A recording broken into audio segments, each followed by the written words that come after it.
The information shared on this podcast is for educational purposes only and should not be considered medical advice. Please consult a qualified healthcare professional regarding your individual health needs.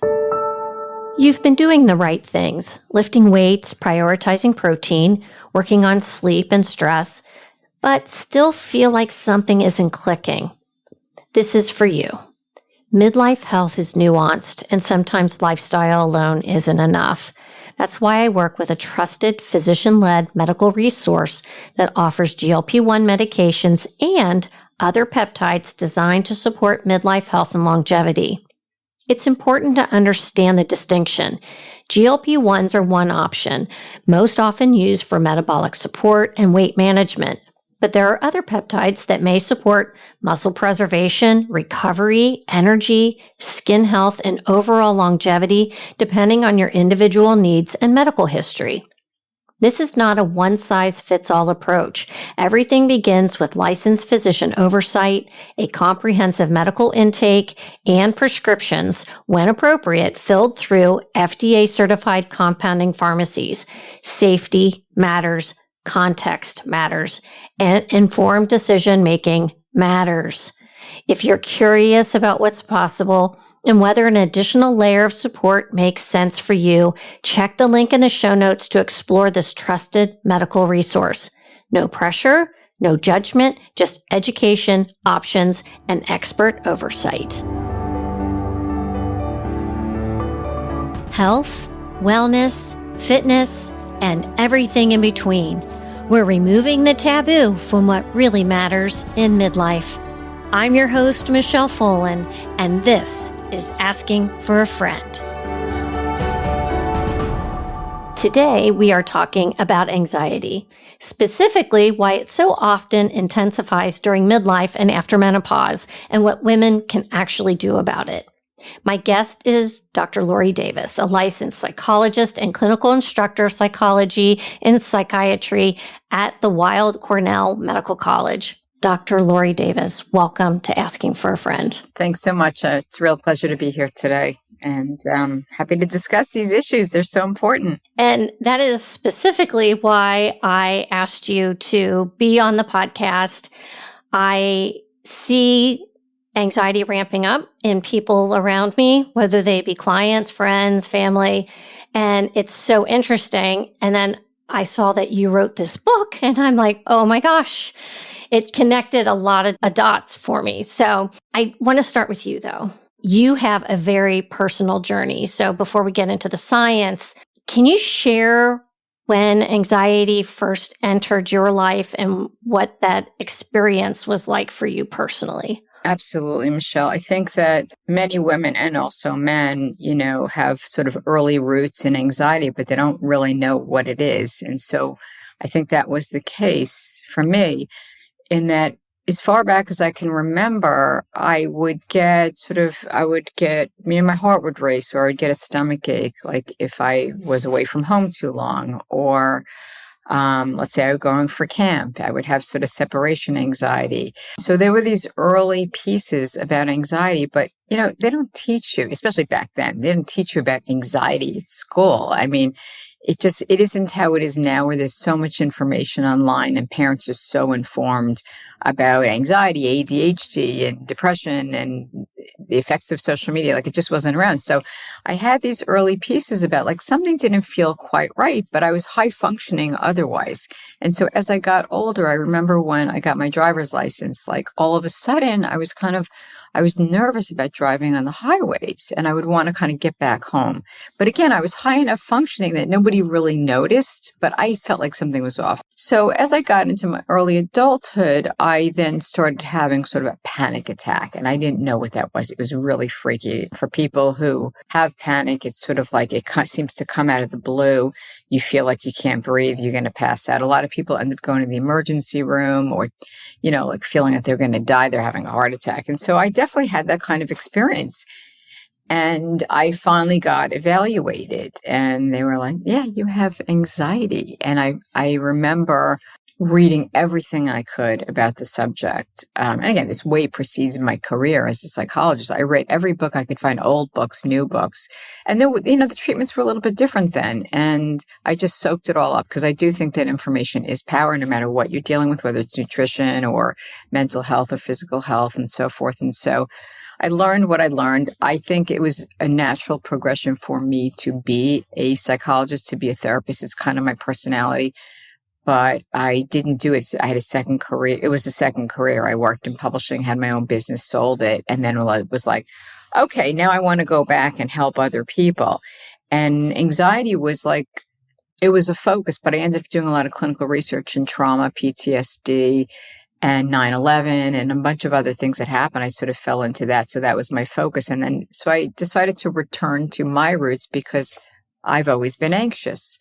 And during menopause, during that whole perimenopause, menopause stage, I started getting anxious again, like it kicked up again, drop in hormones. I wasn't sleeping well.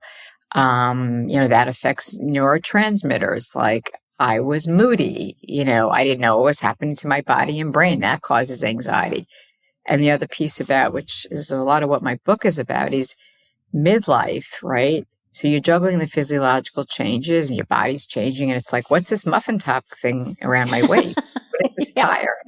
While you're also juggling a lot in life, right? Like family, work, financial stuff, health issues, aging parents. Like it's just an endless list of things that you're constantly multitasking about. So that causes anxiety. So I try to apply my own lessons learned and also my clinical knowledge, what I was trained for, and combine those two to educate other people like, hey, you can be anxious and you can still live your life. You can set goals and so forth. So my own journey has been varied. Like I was anxious and then I was okay for a while. And that can happen with people. They're like, why all of a sudden am I anxious again? And perimenopause, midlife, as you know, this is your thing. Midlife is a huge time of change. Yeah. Reevaluating who you are. So, and that includes everything in your life. And so I experienced that too. So this was sort of the last kick up in anxiety. And now I'm managing it. I figured out how to do that for myself. And it's different for everyone. Yeah. I appreciate the story because it makes a lot of sense. And I bet there are women out there that are identifying with your story. When you were first diagnosed, how old, you said, were you in your late teens when you were diagnosed? I would say at the time I was probably about 19 or 20. What year would that have been? That would have been I'm not picking out, I'm not trying to figure out how old you are. That would have been in, like around 1980 or something like that. Yeah. And what the reason I'm asking is we didn't hear a lot about anxiety in 1980. I was in high school.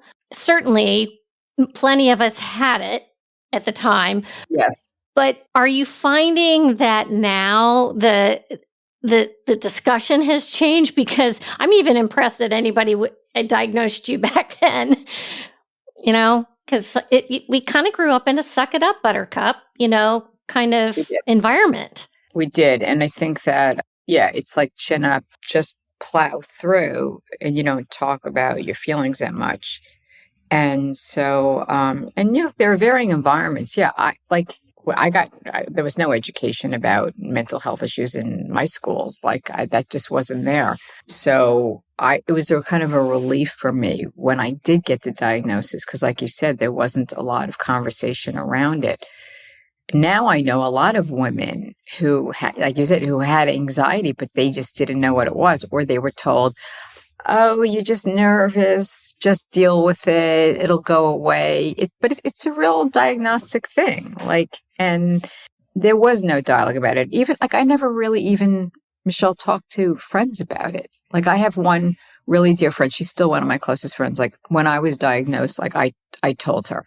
And it was kind of new to her too, but she helped me. And I was able to say, hey, I'm nervous driving, or I feel like there are too many people at this concert and I want to get out of here, a quick escape, or traffic, being stuck in traffic or a tunnel. I was like, So I was able to express it. And then of course, going to therapy and meeting with someone who was able to put words to it, to give me strategies to explore. Like I integrate in terms of therapy, like I'm a cognitive behavioral therapist, which means, looking at your thought patterns, the things that make you really anxious and nervous, and then what can you do about it? Like action oriented. Mm-hmm. But I also had regular talk therapy, which is like, how does this link back to early messages I got about feelings? Right? Like it's okay to be anxious. I think women are socialized to, we're supposed to multitask. We're supposed to just, like you said, push through everything. And, we hit a wall sometimes. And I think I hit a wall earlier, obviously kind of early adulthood, I hit a wall about going out into the world, being an independent person, establishing a career, Yeah. Just being an adult, I think. And that's often a time that now adults, like women in midlife now, see this often with their kids. Is the kid achieving flight? Is the kid getting a job? Is the kid still living at home? Like, and kind of that worry about kids, and often using the words like my child is anxious or my child has ADHD, or it's used so freely. Like I'm amazed because we just didn't have that. So I think that there was very little information. In fact, when I went to the bookstore, I said I tried to read everything I could. First of all, there was no Google. Like, there was no Google. So whatever you could find to read, you went to a bookstore, right? And so I would walk around looking for books about anxiety.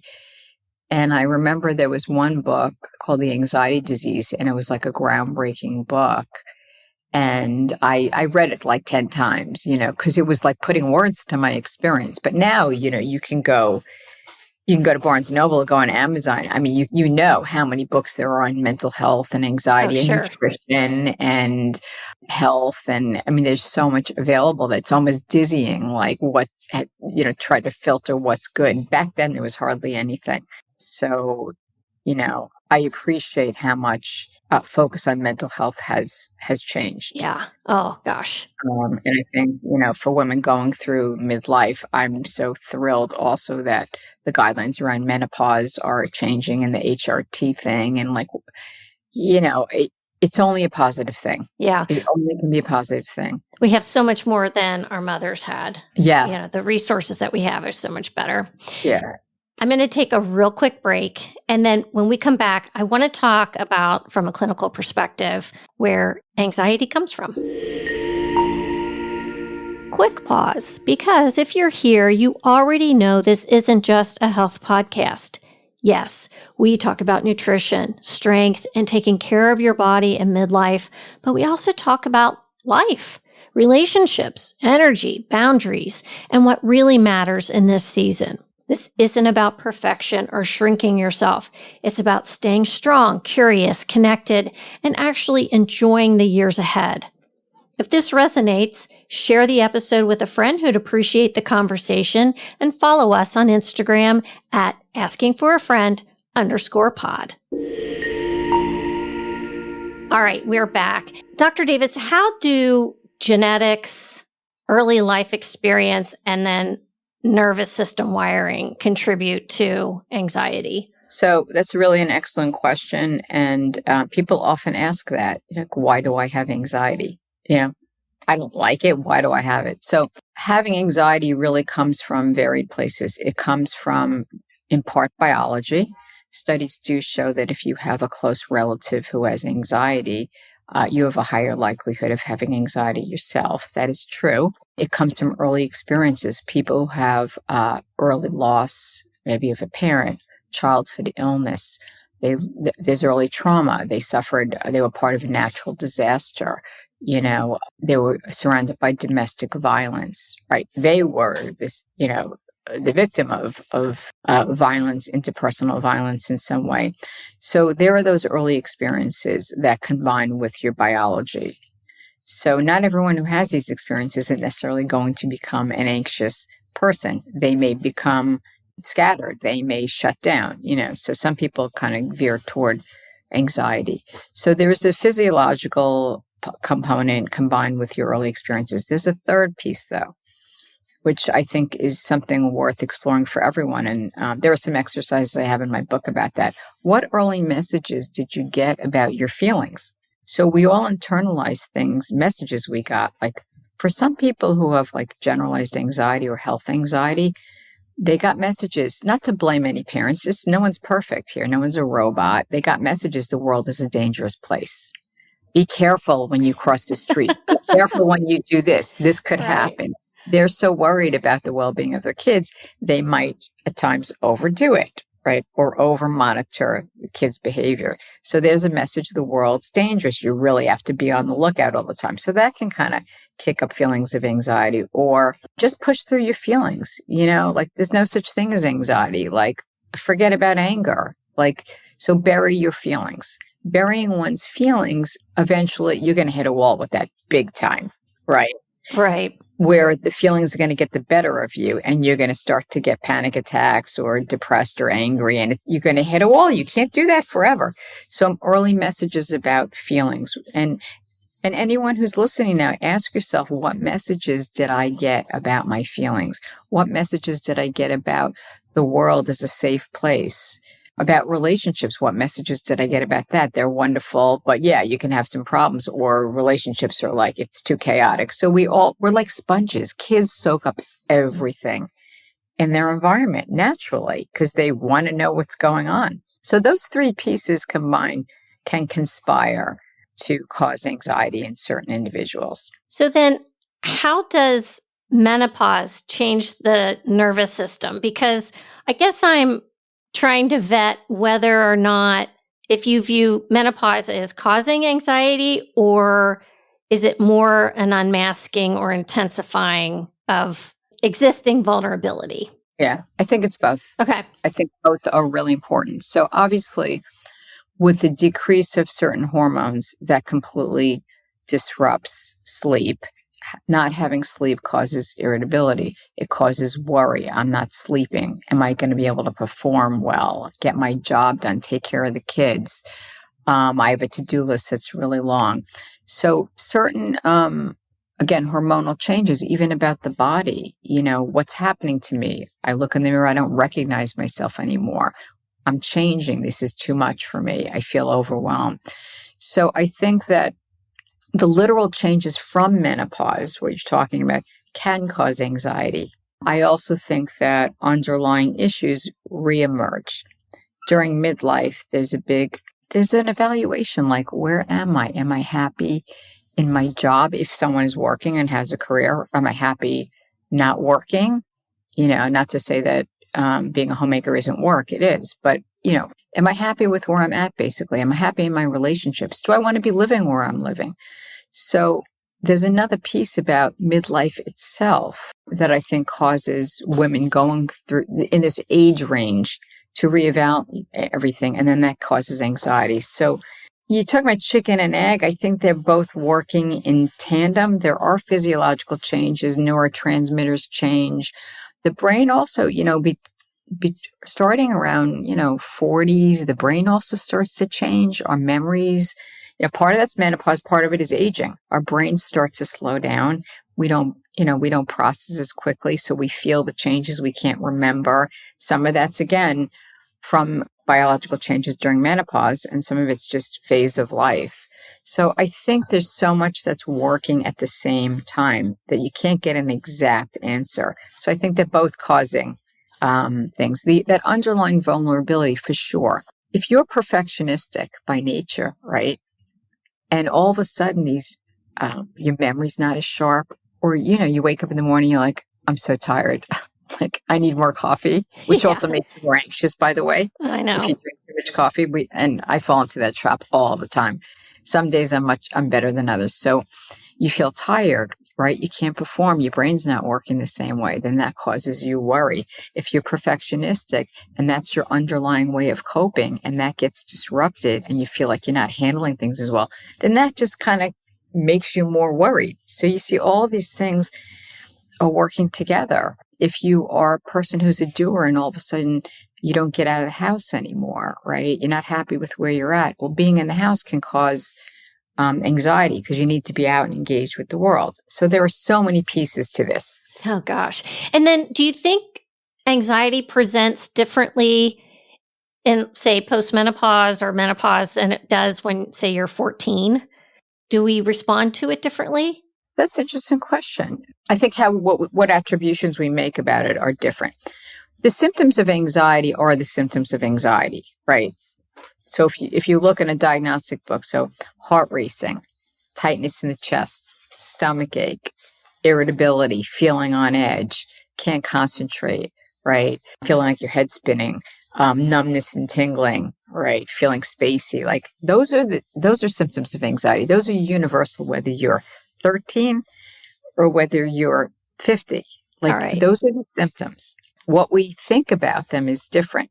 Like when woman is in midlife, it might be like, oh no, who am I now? Like what's happening to me? I have no control over everything. I'm not, I don't know if a 13-year-old is like, oh, I don't have control over this, or, they're just sort of like trying to deal with their symptoms, or maybe hopefully they can tell their parents about it, right? Something doesn't feel right, or hopefully someone at school will notice something. But I think as women, we're so wired to be achievers. It's like way too much at this point, right? We're like constantly pushing it. We don't rest enough. We don't relax enough. Like that's really important too. So I think we make these attributions. Something's wrong. I'm not productive enough. I'm not functioning. My memory's going out the window. I can't find anything. I'm not the person I was. Who am I anyway? There's just so much static around that at this point in life. So how we think about it, I think, is very different, right, than, say, like a child or an adolescent. Yeah, there's a lot. There's a lot of layers there. And then it's like, am I truly anxious, or is it that my hormones are wacky? And then you've got that whole layer of concern as well. There are many forms of anxiety. I know generalized worry, there's panic, there's health anxiety, relationship anxiety, social, travel phobia. Yes. Yeah. There's specific phobias like fear of dogs or snakes or so there are basic phobias too. Yes. Do you see something more often in these women? The thing I see most since we're speaking about kind of midlife, is kind of that generalized anxiety. Generalized anxiety disorder is sort of like that worry, the constant worry. What if this happens? What if this doesn't happen? And then the desire to fix it somehow, like, okay, let me make it happen. Or what if this happens to my kid? What if someone gets sick? What if I can't handle it all? These huge questions, right? This generalized worry. When you have worries that are that big, it's very hard to figure out what to do for them because they're so big in your head. It's like a mushroom cloud over your head. If you break down things into smaller pieces, then you can come up with strategies and plans and set goals and follow through. But I do see this big worry. Where am I going in life? What do I want? Who am I? What's going to happen to my kids? Are they going to be okay? It's so big. And sometimes with that comes panic. Sometimes not. Sometimes it's just a boatload of worry and you can't turn it off. Yeah. Like it's just ruminating worry all the time. And then what about the patient that says, I know I'm anxious, but I just don't know what I'm anxious about? Yeah. It comes out of nowhere. Yeah. Kind of. Yeah. That's an interesting phenomenon because, when people come into therapy, for example, I always ask, like, why are you coming into treatment now? And they're like, because I just having panic attacks. And I'm like, well, what's going on? I don't know. My life is the same. It's the same as it's been the last 2 years. Why? I don't know why I'm getting panicky now. And I usually say there's a stockpiling effect. Like we all deal with stressors. We tuck away what we can. We manage the best we can. And I think people, like I said, people hit a wall sometimes. So they're like, but nothing happened like, this past year. So I think, yes, some of it could be menopausal changes, bodily changes, brain changes, of course. But some of it is the coping strategies that you've been using for a long time are not working so well. Like avoiding your feelings, right? Or not seeing your friends anymore, or being able to approach large issues that are kind of getting at you anyway. Like, do I want to relocate? Do I want to switch careers? Right? Am I happy in a relationship? And so if you don't deal with those underlying pieces, you can find yourself all of a sudden panicking and feeling really worried. And that's why people are baffled. Like, why is this happening now?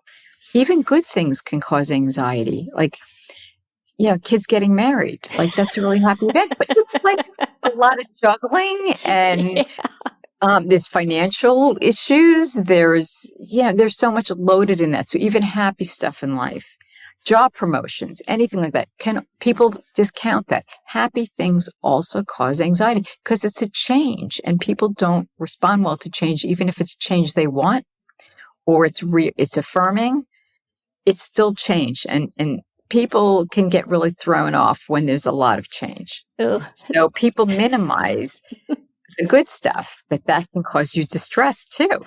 Yeah. Oh, well, I should just be really happy because this is happening.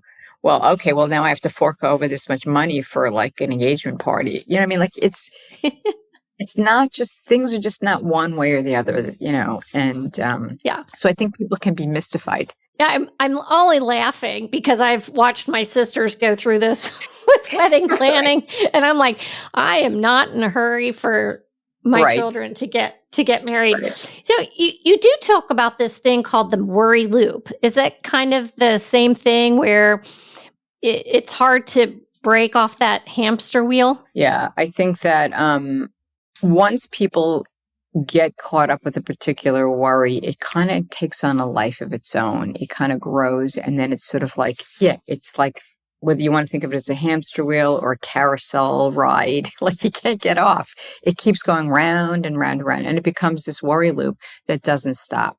And I think that's when it's important to think about literal strategies. How do you stop that loop?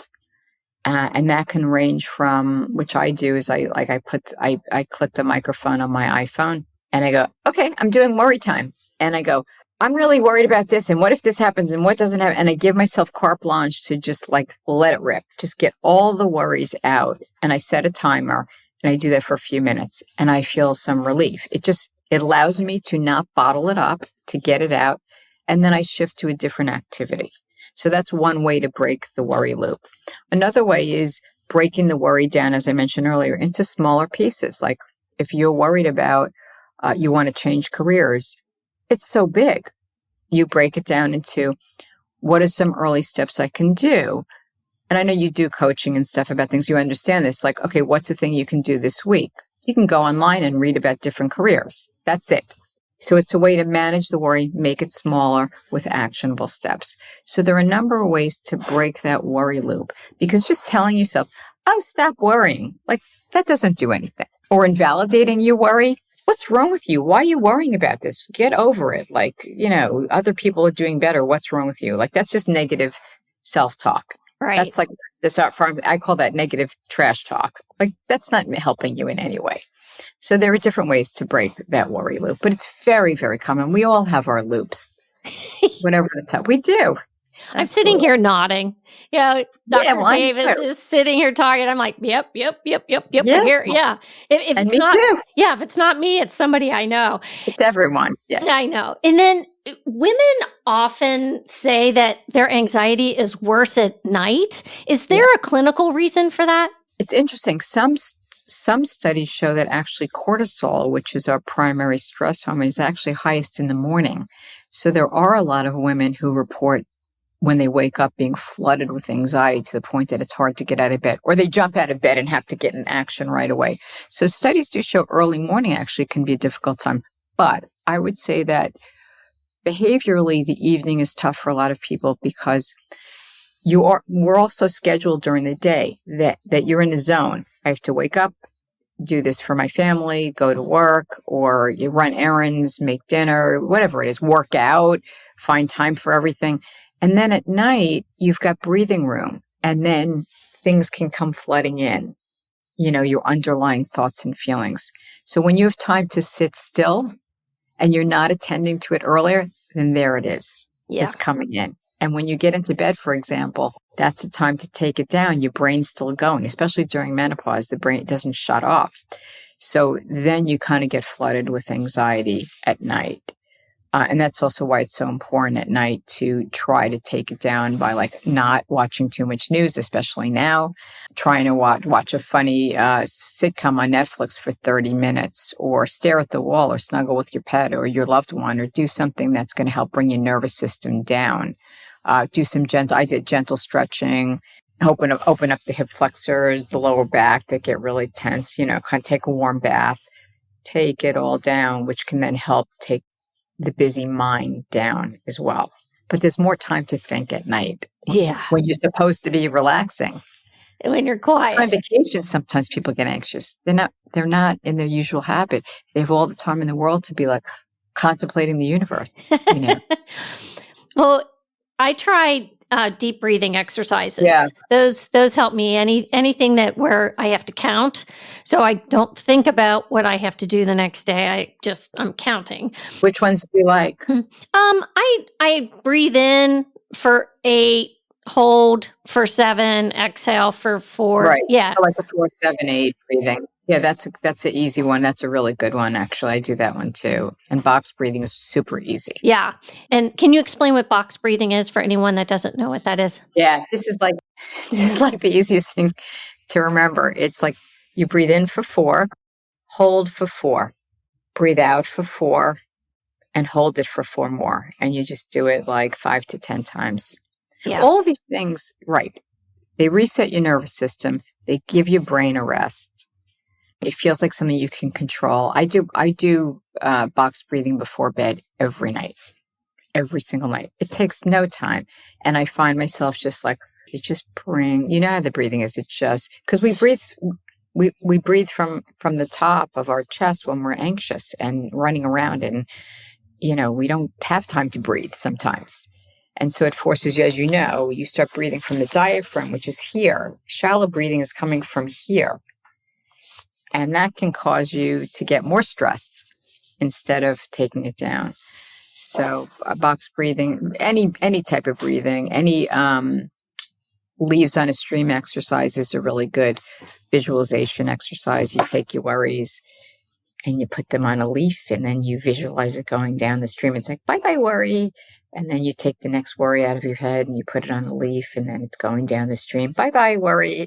And these are just ways to cause a distraction, a delay, and also to feel like you're doing something. And it can make you feel like, yeah, I'm really affecting some change here. These strategies do work, you know, but you have to do them kind of regularly. Yeah. To really get it. And you had done a post or reel recently, and you mentioned this a little bit earlier, but that watching old reruns, that predictability, that kind of, it's that mindless, it's kind of why, like I watch HGTV at night because they've got money and they're going to buy a house. I mean, it's. I used to love House Hunters years ago. Like I never missed it.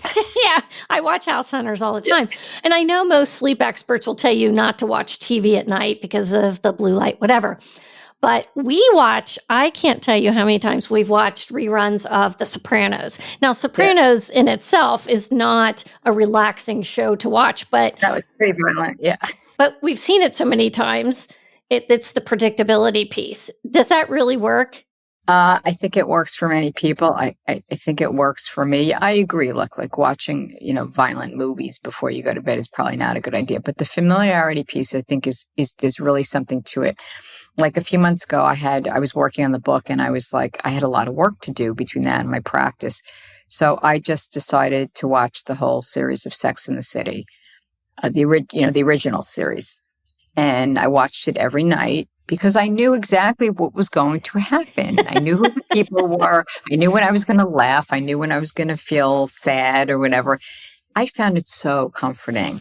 And there are people who also, to your point, watch. I've met a lot of people who watch Law and Order for some reason, like at 2 a.m. if they can't sleep. And my first reaction was like, well, that's like crime stuff. Like that. They said, but I know it's like seeing a family on TV. Like I know all those people and I know all the episodes. So if it works for you, great. For other people, it can be stimulating. I think there's no one size fits all about worry and anxiety treatment and, you know, stress management. If it works for you, good, great. Keep doing it. If it doesn't work, just acknowledge it and try something else. And what are first line treatments for anxiety? How do you match the patient up to where to begin? That's a good question. There are some patients who come in where they're really in a panic and it's hard for them to function and get through the day to day. So there may be a sort of a conversation about do you want to think about medication? I'm very middle of the road about medication. I think a lot of anxiety can be treated without medication, but I'm not anti-medication. So sometimes medication is a piece of it to help stabilize someone's symptoms. And I think people can often say negative things about themselves. Why can't I do this on my own? Why do I have to rely on medication? And I think it's sort of part of being, we get mean to ourselves. And I think sometimes it can help someone stabilize enough to then do the deeper work about what the heck is going on in my life right now. But the first line treatment really is for anxiety is exposure work. That's the gold standard, which is basically if you start getting anxious and you are avoiding things, if you're saying no to social invitations, you don't want to see your friends anymore, or you're having trouble driving or flying, the goal is for you to get back out there, expose yourself to the fear. When you can approach your fears little by little, your anxiety gets kicked up. That's true. You're going to get more anxious. And as long as you keep approaching, your anxiety will start to come down and stay down. So that exposure work is key for reducing anxiety and having it stay low. And studies have shown there's a lot, there's so much research in support of that. The other piece is we all have thought patterns around anxiety. So cognitive behavioral therapies is also the other piece to it, which is if you go on a job interview and you think no one's ever going to hire me, see, this is never going to work out, this self-fulfilling prophecy, not that it's your fault, but we get into thought patterns that aren't necessarily true. Like maybe you're not getting hired because the job market isn't great right now, or the economy stinks, right? Or maybe you're older and there's an age discrimination, like maybe there's a real issue here. I think we get caught up in these explanations that may not be totally true. Like my friends don't like me anymore. I hear this a lot. Well, is it true that they don't like you anymore, or they're really busy? They're busy with their family, or there's some problem going on that they're dealing with. Is it necessarily because they don't like you anymore? So it's challenging the thoughts that people have, because we have faulty thoughts. We have faulty thought patterns, right? People say, yeah, I'm not attractive anymore, right? Or is that really true? Or you're experiencing some bodily changes from menopause or perimenopause, right? Does that mean you're not attractive? No, maybe it means you need to lift some weights or get a larger size clothing for a while. But does it mean you're not attractive? So we all go to these places. And part of the therapy is challenging those thoughts and creating a more realistic portrait of what's really going on. Because we can go to very big places. So it's challenging the thoughts, looking at faulty patterns. We all do it, combined with approaching your fears. And people say, Michelle, I don't want to approach my fears. Like, if I'm afraid of going through tunnels or going on bridges, why the heck would I want to do that? It's supremely uncomfortable. Why do I want to torture myself? If you don't, then the anxiety will remain. It won't get better. So there is a little bit of, there has to be some pain before the gain. Like it's going to be uncomfortable, but it works because we're a little bit like laboratory rats. You have to approach, it's conditioning. If you start avoiding things, you're just feeding anxiety. So those are kind of main treatments for anxiety. There's old-fashioned talk therapy, going for support, exploring your childhood, talking about relationships, like that counts too. So there are a number of ways to approach anxiety and therapy and depression and self-esteem and also just dealing with midlife and change. Right.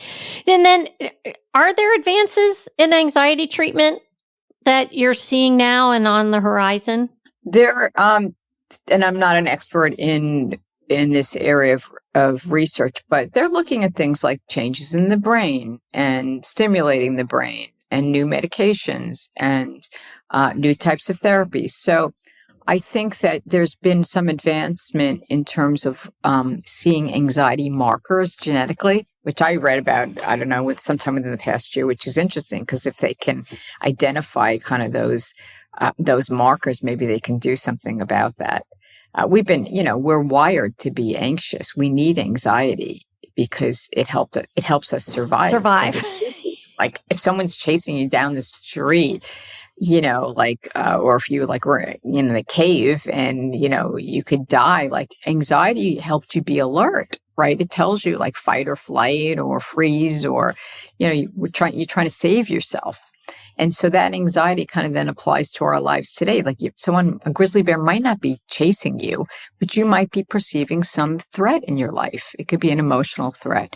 So I think there are advancements sort of genetically. People are looking at that. I think there's a lot of research on family history and how much that may relate to the development of anxiety.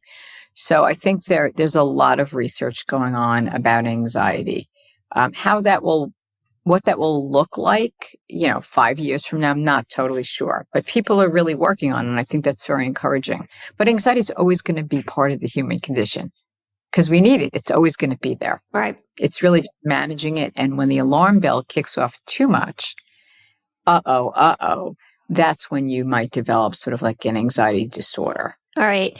And, we know that women, as our estrogen declines, cortisol does kick up. And so for women that have started experiencing anxiety and they feel like it's coming out of nowhere, just for them to understand that they're not broken, that Yes. this is sometimes a very normal part of menopause, correct?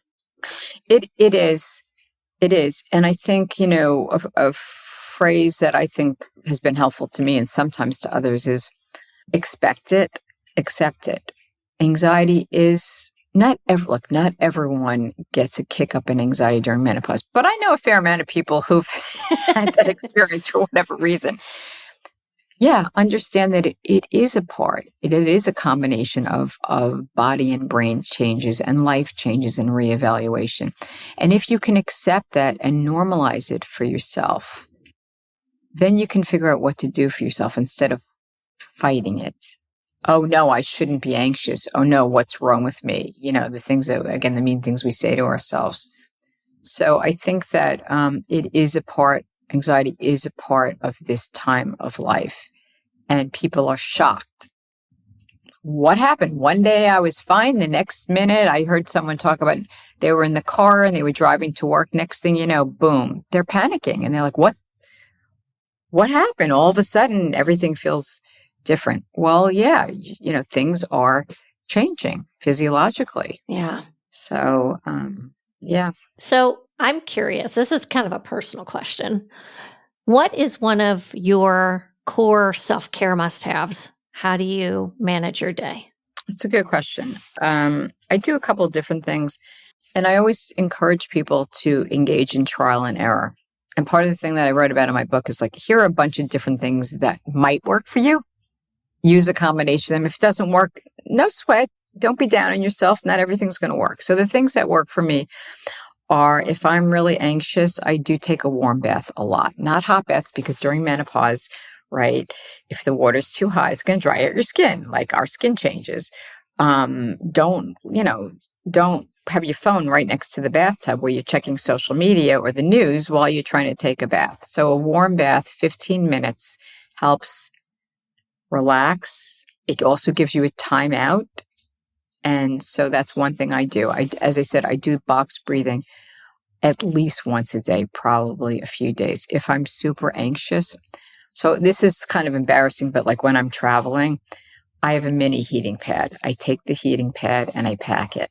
And so if I'm feeling really anxious, I turn on the heating pad and I just put my hands under the heating pad, and just the warmth and some breathing, it just kind of relaxes me. So that's one thing that works for me. I actually, a bottle of cold water, like I can get sort of socially anxious, or I could get nervous doing interviews and stuff. So sometimes I'll have a bottle of cold water or like a stress ball or something like that. So I do that. I try to talk to a friend. If I'm really anxious, I will call a friend and say, tell me about your day, because it gets me out of my experience. Maybe I can offer something up, or maybe we just laugh about something silly. I do watch silly pet videos on social media. Not that pets are silly, because I love pets, and snuggling with pets is a great thing. But watching silly videos, just like watching silly sitcoms. I also like dramas. I'll get absorbed in a drama. But yeah, watching the videos, I've definitely cut my news consumption a lot. Okay. And that has definitely helped. Like 20 minutes in the morning, and then maybe 20 minutes a night, and that's it. because it's diminishing returns. You're going to get all worked up. The news is still going to be waiting for you. And if something huge happens, believe me, someone's going to tell you. You'll know about it. You'll know about Yeah. it. That's a big change, that I've made. There's so many things I do. I do a lot of gentle stretching, light yoga, and that helps me a lot. Just like I said, keeping the chest area open. We often sit like this. We're so busy. We're like the shoulders are up, we're leaning forward on our phones. So like bodily, that makes you more anxious. So doing body checks, shoulders back, making sure like they're back here, not here. Because I'm definitely scrunching up my neck, tightening my tummy, so I do visualization exercises too. I imagine safe space. My being on the beach late afternoon, no one's there. There's maybe a gull ahead. The sand is warm and it's just quiet. And I imagine myself there for 3 minutes. That's called the safe space visualization. Works beautifully. I love that. You can see there are so many strategies, and some of them really work for me. I do challenge my thoughts. I do break big problems into smaller pieces and then come up with an action plan.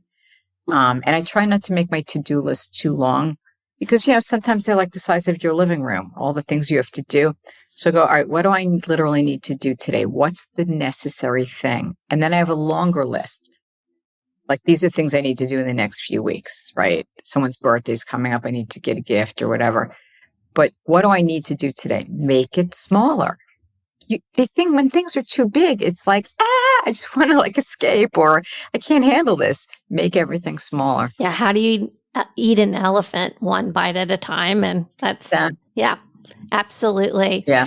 All right. Dr. Lori Davis, where can the listeners find your work and learn more about your book? This is your Anxiety on Menopause. Yes. So I have my Instagram account at Dr. Lori Davis, where I talk about I have anxiety too, because I do.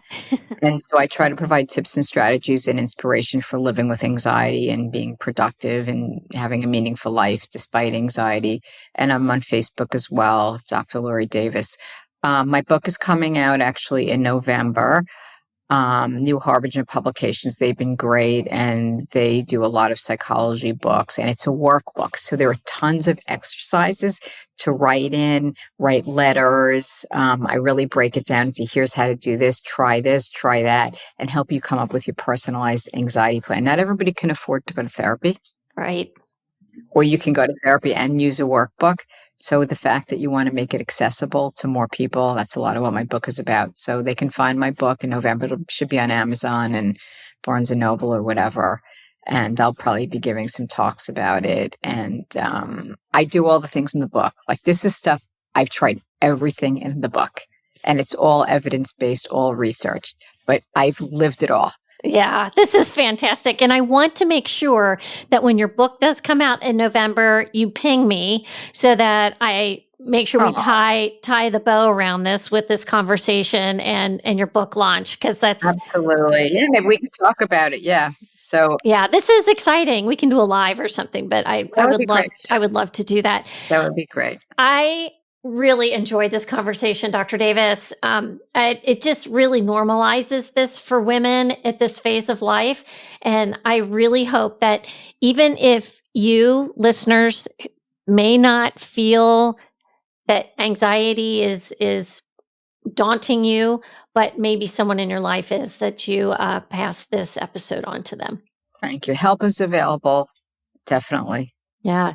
Thank you for being here today. Thanks, Michelle. Have a great day. You too. Before you go, thank you for being here. If you want to go a little deeper, make sure you check out the show notes for this episode. That's where I link anything we mentioned, resources, partners, or tools I actually use and trust. And if you're not already on the Asking for a Friend community newsletter, that's where I share practical midlife tips, favorite finds, recipes, and the things that don't always make it onto the podcast or Instagram. You'll find the link to join in the show notes. Take care, and I'll see you next week.